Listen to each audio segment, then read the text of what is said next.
గుండమ్మ కథ సినిమాని మళ్ళీ రీమేక్ చేయాలని ఒక ఆలోచన కలిగినప్పుడు గుండమ్మ కథ చేసేటప్పుడు చెప్తున్నానండి సార్ విజయవాహిని స్టూడియో వాళ్ళు బ్రహ్మాండంగా గుండమ్మ కథ అని సినిమా తెద్దామని సబ్మిట్ చేశారు.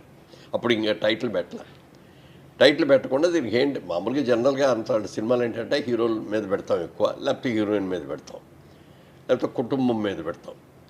ఈ క్యారెక్టర్కి వచ్చేప్పటికి ఈ సినిమా వచ్చేప్పటికి ఎన్టీ రామారావు గారు పక్కన, నాగేశ్వరరావు గారు పక్కన, ఎస్వి రంగారావు గారు పక్కన, సావిత్రి గారు పక్కన, ఇలాంటి హేమాహేమీలందరూ ఉన్నటువంటి ఆ సినిమాకి టైటిల్ ఏది పెట్టాలి అని ఆలోచించినప్పుడు ఎవరెవరో ఎన్నెన్నో చెప్తాంటే చక్రపాణి గారు అన్నారు దీన్ని గుండమ్మ కథ అని పెడదామని. అంత కామన్ సెన్స్ అయింది.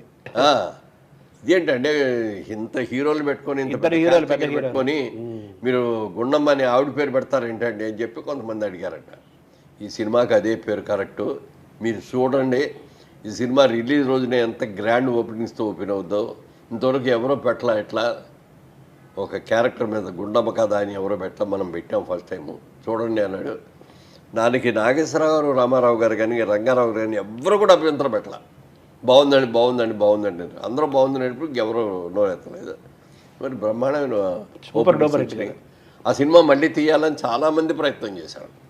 ఎందుకంటే అప్పుడు రామారావు గారిది జూనియర్ ఎన్టీ గారిని, నాగేశ్వరరావు గారి మనవుడిని నాగ చైతన్యని నిద్రలు పెట్టి మళ్ళీ చేస్తే బాగుంటుంది అని అనుకున్నారు. ప్రపోజల్ కూడా అందరూ ఓకే అంటే ఓకే అన్నారు. కానీ గుండమ్మ ఎవరు అయ్యాలి? అక్కినేని గారు అడిగారట అన్నమాట. గుండమ్మ ఎవరు అయ్యాలి? ఇప్పుడు గుండమ్మ వేసే అంత స్తోమత ఉన్నాళ్ళు ఎవరూ లేరు. ఒకవేళ మనం ఎంత బాగా చేయించి తీసుకొచ్చినా పరభాష అమ్మాయినో ఇంకోళ్ళనో సూర్యకాంతం గారిలాగా లేదండి అంటారు గ్యారంటీ. అది సినిమాకి దెబ్బ కొడుతుంది.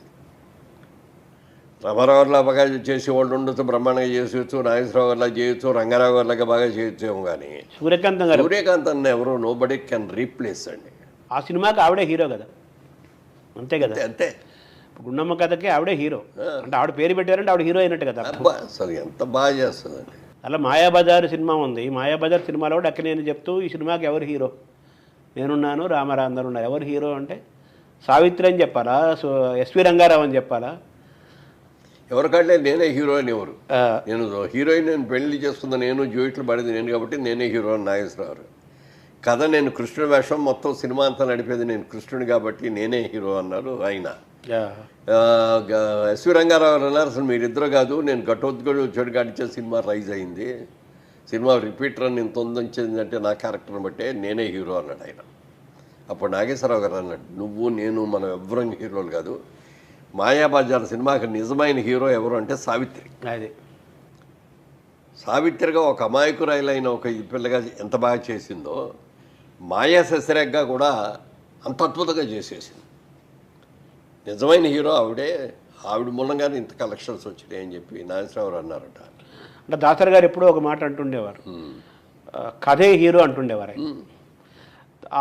ఆ కథ చుట్టూ ఏం తిరుగుతుందో, ఏ పాత్ర తిరుగుతుందో, ఏ పాత్ర మొత్తం ఆ సినిమా పండటానికి మూలమవుతుందో వారే హీరో. అలా తీసుకుంటే గుండమ్మ కథకి సూర్యకాంతం హీరో, మాయాబజార్కి సావిత్రి హీరో, అంతే కదా సార్. అసలు ఆవిడతో మీరు ఏమేమి సినిమాలు చేశారు సార్ సూర్యకాంతం గారు? పేర్లు ఇప్పుడు నేను సడన్గా నాకు గుర్తులేవు కదండి. ఒక 7-8 సినిమాలు చేశాను నేను సూర్యకాంతం చేశాను. ఆవిడ సినిమా షూటింగ్కి వచ్చిన రోజున ఉట్టి చేతులతో రావటం ఎప్పుడు చూడలే నేను. ఏదో ఒక ఐటమ్ చేసుకొని తీసుకొచ్చేది. నాయన రెండ్రా అందరూ తలకాసి తినండి అని చెప్పి ఎంత ప్రేమగా పెట్టేదో చెప్పడానికి లేదు. అయ్యింది తిన్నాయినా పొద్దు నుంచి కష్టపడతాం, తిను బాగుంటుంది, ఇది నేను స్వయంగా చేశాను, అంత చక్కగా. అంటే ఒక తల్లి ప్రేమ. ఆవిడ క్యారెక్టర్ని చూసి ఆవిడ ఇలా అనుకుంటారు కానీ